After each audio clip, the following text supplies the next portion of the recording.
Hi Sagittarius, how are you? Welcome to Tarot King. This is your monthly love tarot reading, monthly love tarot predictions for the month of October. Your energies, your partner energies and your relationship energies. Let's see. ये आपके लिए monthly love tarot reading है, monthly love tarot predictions हैं, यानी कि आपकी energies क्या होने वाली हैं अक्टूबर के मंथ में, आपके पार्टनर की क्या एनर्जीज होने वाली हैं और आपके रिलेशनशिप का आगे फ्यूचर क्या होगा। तो ये देख लेंगे इस रीडिंग में। उनकी साइड से आपको लॉन्ग टर्म की कमिटमेंट मिलेगी या नहीं, शादी का प्रपोजल आपको मिल सकता है यहाँ पर नहीं, उनके माइंड में क्या चल रहा है, उनकी एनर्जीज क्या होंगी, तो देख लेते हैं। बाकी अगर आपको वीडियो पसंद आया, आपने लास्ट में वीडियो को लाइक कर लेना है। अगर कि आप चैनल पे न्यू है, सब्सक्राइब कर लीजिएगा, घंटी को ऑन करके लास्ट में ऑल पे सेलेक्ट किया करें ताकि हर वीडियो का आप तक नोटिफिकेशन पहुंच जाए। बाकी अगर कि आप पर्सनल रीडिंग लेना चाहते हैं तो व्हाट्सएप का नंबर आपको इसी वीडियो के डिस्क्रिप्शन बॉक्स में और चैनल के अबाउट सेक्शन में मिल जाएगा। साथ ही साथ इस वीडियो के लास्ट में मैं आपको आपके एक सवाल का जवाब दूंगी। वो आंसर येस में भी हो सकता है, नो में भी हो सकता है। आपका जो भी क्वेश्चन है उसको बीच से माइंड में रख लीजिए, सोच लीजिए वो कौन सी बात है, कौन सी चीज़ है जो आपको तंग करी, जो आपको स्ट्रक करी है, आपको समझ में नहीं आ रहा कि आने वाले टाइम में इसका क्या रिजल्ट होगा, आगे क्या बनने वाला है क्या नहीं, तो आज आपको उसका आंसर मिल जाएगा। ओके, तो चलें जी अपनी रीडिंग को स्टार्ट कर लेते हैं और ये देख लेते हैं कि अक्टूबर के मंथ में आपका रिलेशनशिप कैसा रहेगा, दोनों की एनर्जीज क्या होंगी, आगे फ्यूचर क्या होने वाला है, साथ चलेंगे नहीं चलेंगे और क्या वो लॉयल हैं आपके साथ या फिर नहीं। जो आपकी एनर्जीज हैं वो हैं यहाँ पर the hangman and knight of swords, queen of swords. हाँ ओके, आपके पार्टनर की एनर्जीज हैं knight of pentacle, 10 of wands, okay, the fool and relationship energies हैं 3 ऑफ पेंटिकल, फिर साथ ही साथ है high priestess and last one है यहाँ पर किंग ऑफ पेंटिकल। ओके ठीक है, देखिए ये मंथ जो है आपके रिलेशनशिप के लिए अच्छा तो रहेगा, लेकिन यहाँ पे आपको पहले से ज़्यादा अपने रिलेशनशिप को, अपने पार्टनर को अहमियत देने की ज़रूरत है, उनकी बातों को समझने की ज़रूरत है। मुझे ऐसे लग रहा है जैसे आप अपने रिलेशनशिप से ज़्यादा अपने काम को तरजीह दे रहे हैं, आप अपने करियर के बारे में ज़्यादा सोच रहे हैं। अक्टूबर के मंथ में कुछ चीज़ें हैं जो आपको स्ट्रक करी हैं, जो आपको हैंग करी हैं, आप परेशान हैं अपने किसी पास्ट यानी कि लाइफ के डिसीजंस की वजह से। आपने जो भी माजी में फ़ैसले करे अब आकर के वो आपको स्ट्रक कर रहे हैं, परेशान कर रहे हैं। ये चीज़ें आपके रिलेशनशिप पे हैवी पड़ सकती हैं, क्योंकि देखें आपके पार्टनर वाली साइड से आपको लॉन्ग टर्म की कमिटमेंट यानी कि मिलने वाली है, वो आपको लॉन्ग टर्म की कमिटमेंट देना चाहते हैं, रोमांस चाहते हैं, यहाँ पे वो आपके साथ जुड़ना चाहते हैं। एक पैशनेट लव है, पैशनेट फीलिंग्स है उनकी, क्योंकि वो आपको अपनी फैमिली का हिस्सा बनाना चाहते हैं। लेकिन बात यहाँ पर ये है कि लॉन्ग टर्म की कमिटमेंट तो वो करना चाहते हैं, बट उनके घर का माहौल या फिर आपका बिहेवियर उन्हें बहुत ज़्यादा परेशान कर रहा है, हैंग कर रहा है, स्ट्रक कर रहा है। उन्हें समझ में नहीं आ रहा कि उन्हें क्या करना चाहिए और क्या नहीं करना चाहिए, किस तरह से स्मूथली सारी चीज़ों को आगे लेकर के बढ़ें, आगे चलें। उनके ऊपर एक बंधन बन रहा है, एक बोझ जैसा उन्हें सब कुछ लग रहा है, चाहे वो उनके घर का माहौल हो, अपनी फैमिली के साथ ताल्लुकात हों या फिर उनका आपके साथ रिलेशनशिप हो। एक इंसान को इतना स्पेस ज़रूर दीजिए, उसको इतना ज़्यादा परेशान मत कीजिए कि उसे समझ ना आए कि वो किस तरह से आपके साथ आगे चले। क्योंकि देखिए आपके जो भी पास्ट लाइफ के डिसीजंस थे, अब अगर वो आपको हैंग कर रहे हैं, इसका मतलब ये नहीं कि आप अपने पार्टनर से कम्युनिकेशन कम कर दें, उनसे बातचीत में कमी कर दें। आपके एटीट्यूड में रूडनेस, आपका ये जो बिहेवियर है ये बहुत नर्म नहीं है।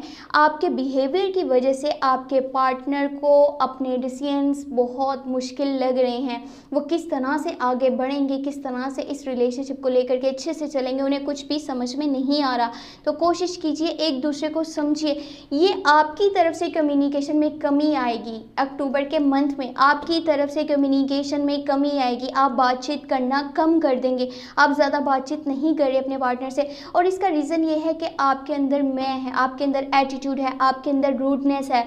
आप पता नहीं लोगों का जो है बिहेवियर, आपके आसपास के माहौल में जो भी चल रहा है आपका ध्यान उस पर ज़्यादा है। लोगों की सोच आपके बारे में क्या है, आपके रिलेशनशिप के बारे में क्या है, आपके पार्टनर के बारे में वो क्या थिंकिंग रखते हैं, उनके ओपिनियंस क्या हैं, आपका ध्यान इस चीज़ पे ज़्यादा है। आपका ध्यान अपने रिलेशनशिप पे होना चाहिए, ना कि लोग क्या सोच रहे हैं और आसपास के माहौल में क्या चल रहा है। ये सब आपको सोचने की ज़रूरत नहीं है।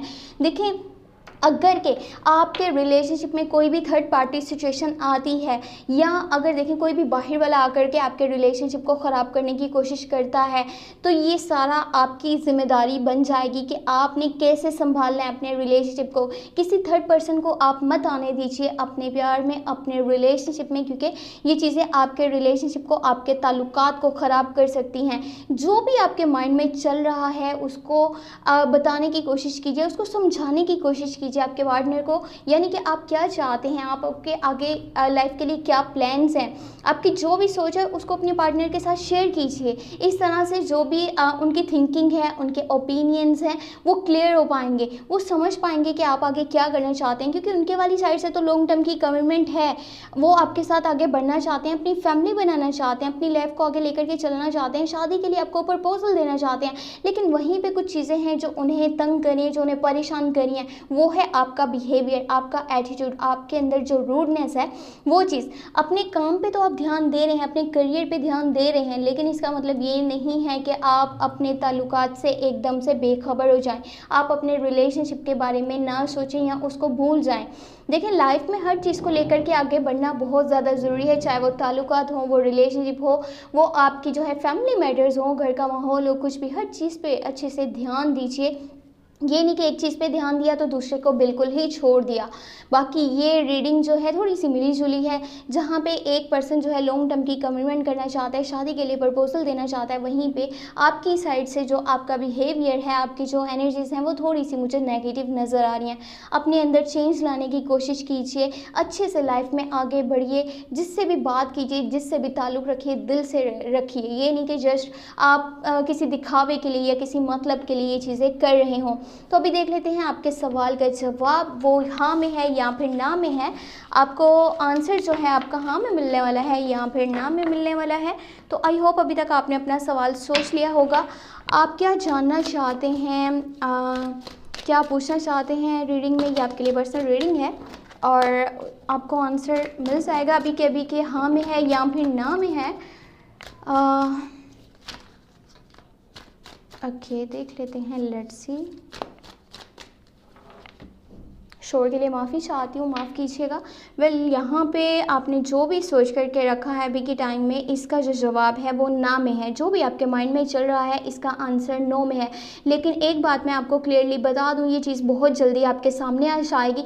बट हाँ, ये भी है कि अगर के आपके बिहेवियर में चेंज आए, आप एक अलग तरीके से अपनी एफ़र्ट्स करें, आप अलग तरीके से अपनी मेहनत करें, पर यह भी है कि मेहनत को जारी भी रखना है और थोड़ा अलग तरीके से अपने काम को करने की कोशिश करनी है, तो ये चीज़ आपके लिए बदल सकती है। ये आंसर आपको हाँ में भी मिल सकता है। बट जिस तरह से आप चल रहे हैं, जिस तरह से आप प्लान्स बना रहे हैं, जिस तरह से आप एफ़र्ट्स कर रहे हैं, अगर आप इसी तरह से आगे चलेंगे तो इसका जो आंसर है वो नो में है। आपने जो भी सोच करके रखा है, जो भी आपके माइंड में चल रहा है।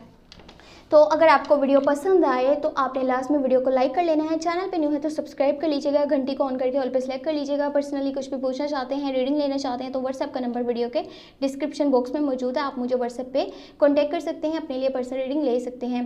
अपना बहुत बहुत बहुत सारा ख्याल रखिएगा। Thank you so much, take care, bye bye.